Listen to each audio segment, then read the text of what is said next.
going on, guys? Brass Tacks here, and I'm bringing you another pet peeve list, and this one features the 7 pet peeves of being an adult.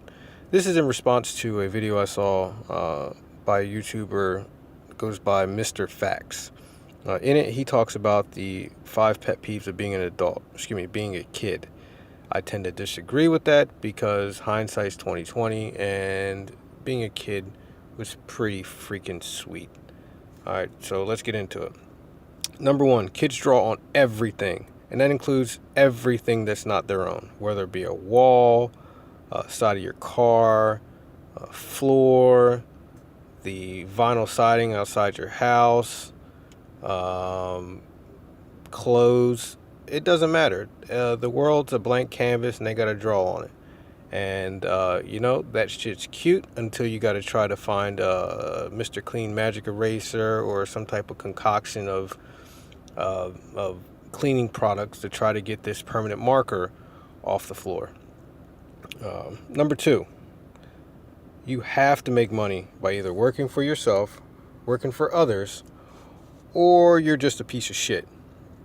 Now, this kind of goes into the whole being an adult and taking care of your responsibilities.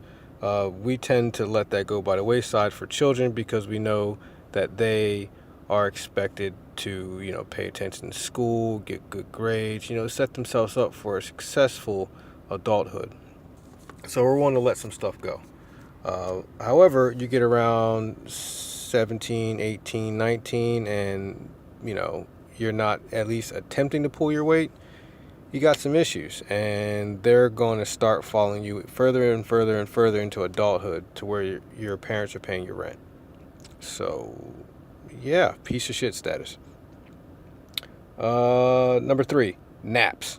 Holy shit, I wish I'd appreciated a nap as much as I do now.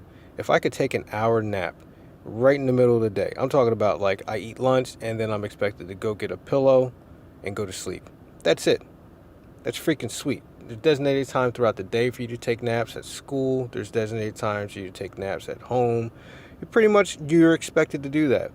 And then magically, when you become an adult, you're supposed to get up and walk throughout the entire day, or work throughout the entire day, or run throughout the entire day with no break. Now, this may be central to, more westernized countries like the U.S. I know there's, cultures out there who incorporate their lunch and a nap into it, which I think is freaking awesome. That's genius. It's genius. But then you have people that, they think that, no, you should probably just man up and go all the way through it. Or woman up. All right. Number 4, I got 3 jobs to include selling drugs or narcotics, but I can't help you out, dog. Now, these people have the means but lack the will. These tend to be the people you used to call friend. But they think that if they help you, then they'll be less competitive, and that they think, well, I don't want to help this person actually succeed because I see them as competition, and fuck them. Now, sometimes people take this to the extreme. I know you can't give out handouts because, you're like, hey, well, if I keep giving out money, I won't have any. Very true. But for people that used to be friends, for people that tend to humble themselves and say, look, man, I really need some help. I fucked up, or, hey, girl, I need to know if you can come through for me real quick. Nah, fuck that. Fuck that. Can't help you out. But then you'll watch them on Instagram or Twitter fucking having a great fucking time. So much for that $25, right? All right. Where are we at? Number 5. You have to separate yourself from the slackers or become one. Now, in this day and age, we always hear those cliches, you are what you eat, you're the sum of the people you surround yourself with, etc. Sometimes, there's another one. If you lie with dogs, you get fleas.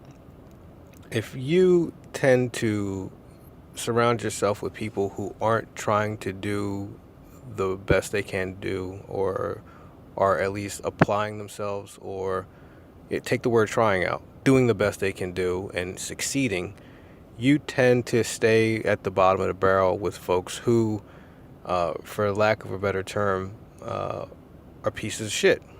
Which, ironically enough, goes back to number two. Uh, because when you start taking responsibility for yourself and you start, cleaning up, your life and getting rid of some of the bullshit, you tend to do better. And then you are not one of those people that has the means and lacks the will. You're actually a good friend. And you provide motivation for other people around you. It's pretty awesome. Number 6, reality TV or adult cartoons. I fucking hate reality TV. Reality TV is always scripted, but for whatever reason, people actually legitimately, believe that this shit is, oh my god, happen in real time. Like, they have no concept of the whole editing process. They have no concept of scripts. They have no concept of, hey, this thing gets ratings. Why does it get ratings? Because it has drama in it. Well, let's see if we can increase the drama. They think that that table in that five-star restaurant, surrounded by lighting that doesn't cast any negative shadows on the person, is somehow reasonably authentic. It's scripted, man. It's scripted, all right? It's a fucking cartoon in real time. Oh, by the way, commercials suck now. They got to be either something that shows you, that's like a throwback to your childhood, or they have to be one of those things that is kind of like perverted. It has like those inside laughs. Those things are pretty cool. See, because I'm an adult, and there's very few things that adults get to enjoy. Commercials used to be one of them, but I guess that's what happens when you grow up. And number 7, the saying, quote, "it could be worse," end quote, rings a bell and makes you shit your pants, because, and get this, it's 100% true. It could always be worse. It could always be worse. Like I'm telling, like it could always get worse than what it is. You think it's bad now. Wait till tomorrow.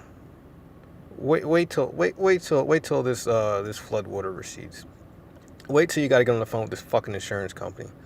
Wait till you got to call your mom or your dad or your sister or your brother, your aunt, your uncle, and say, "Hey, so about that thing you told me not to do. I did it, and now I'm about to be evicted. Can you help me out?" So, in conclusion, those are my 7 pet peeves of being an adult. And this is in no way, shape, or form a go at Mr. Faxx. It's just simply a response to let him know that things aren't that bad. Like, share, and subscribe. Talk to you guys later. Deuces.